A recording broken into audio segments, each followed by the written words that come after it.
Yo, what's going on, guys? It's GMiners here. I have to admit that even though I was once a Hunter main, I just haven't really enjoyed playing Hunter in the last few seasons, but then Solar 3.0 came out along with this ridiculous combo, and now I'm completely addicted. I'm going over my favorite Hunter build to use on Solar 3.0, and with this build, we are going to have infinite melees, throw tons of trip mines, and then throw a bunch of the new Gunpowder Gambit explosives, all in just a few seconds. Each ability we have feeds perfectly into this combo and allows us to have insane ad clear and pretty decent damage against higher health enemies. I did also want to let you guys know that I will be streaming my clear of the brand new Duality Dungeon at Reset tomorrow over at twitch.tv/gminers. If you want to watch that there will be a link in my description below. Okay, so for this build, we are on Hunter, and I like running Blade Barrage as my super. On its own, this thing is now the highest damaging super in the game, so that makes it great for bosses and ultras. We are running Gambler's Dodge so that we can get our melee charged back quickly, and then for our melee, we have two great options. First is Knife Trick, which I think plays a bit better and is easier to use, and then the other option is Weighted Throwing Knife. The reason weighted is good is because we can get our dodge back on precision kills, which means we can chain these two together infinitely, but this is going to be much harder to use. And then lastly, we're going to be running trip mines because they will feed into the exotic we are using, which lets us spam these repeatedly. Our first aspect is Gunpowder Gambit. By getting either kills with solar weapons, abilities, or even killing enemies with Scorch, we are going to charge up these boxes on our screen. When all 6 are filled up, our grenade will be changed out to a large explosion that we can throw and shoot mid-air for massive damage and insane AoE. The second fragment we have is Knock 'em Down, which is actually insane.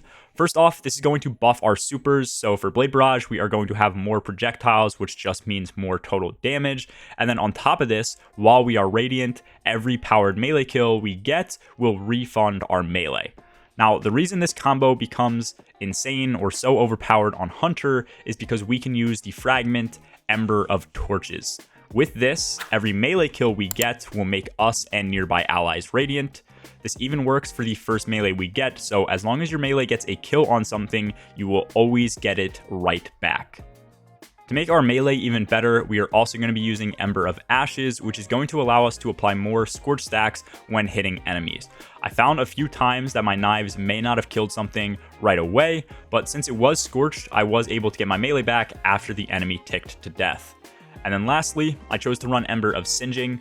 You can really run a few other options here like Ember of Solace for increased radiant duration or Ember of Benevolence when that ends up being enabled again, but I thought Singeing paired nicely to give me back class ability energy so that if I ever whiffed my melee, I could almost always guarantee that I had a dodge to get it right back. To top this build off, we are going to be running some mods.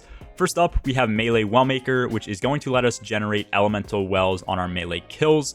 And then with this, we also have Elemental Ordnance for well generation on grenade kill. These are both going to give energy back to us and allow wells to spawn much more frequently. I also chose to use Bountiful Wells here just to top our ability energy off even more. This will just double the amount of wells that we end up spawning. For the fourth mod, we have Well of Life. This is so that we are constantly healing with this build when we eventually pick up our elemental wells. And then lastly, I threw on Well of Ordnance so that every elemental well gave us even more grenade energy back. When it comes to grenades, the real reason we are able to get them back so quickly is because of our exotic gauntlets, Young AHAMKARA'S Spine. This is going to make our trip mines last longer and have a much larger blast radius, and I mean much larger, but more importantly, it is going to give us energy back to our grenade for ability kills. So after we throw one, we either get it right back from using Gunpowder Gamble and killing a bunch of ads that way, or just get a few melee kills and get it back with our melee instead. This exotic is why the build synergizes so nicely and has as much ad clear as it does, despite not needing any weapons. As I said, this build is just way too fun not to use. There are even some more mods that I've yet to unlock that will take builds like this from fun to actually insane and endgame content. Let me know your thoughts on the build below and what else you'd like to see with Solar 3.0. If you have any questions about the build, you can also ask them in the comments. That's all for this video, guys. As always, have a good one. Peace.